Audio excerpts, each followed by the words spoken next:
Prepare these items. First, connect the breaker, then connect the inverter. During the wiring process, keep the breaker off. Connect the PV interface. Pay attention to the positive and negative poles. The red wire is connected to the positive electrode, and the black wire is connected to the negative electrode. First, connect the breaker, then connect the inverter. During the wiring process, keep the breaker off. Connect load interface. Connect each wire in sequence: live wire and neutral wire.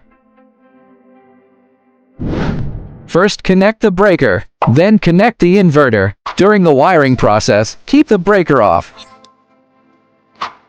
Connect grid interface. Connect each wire in sequence: live wire, neutral wire, and ground wire.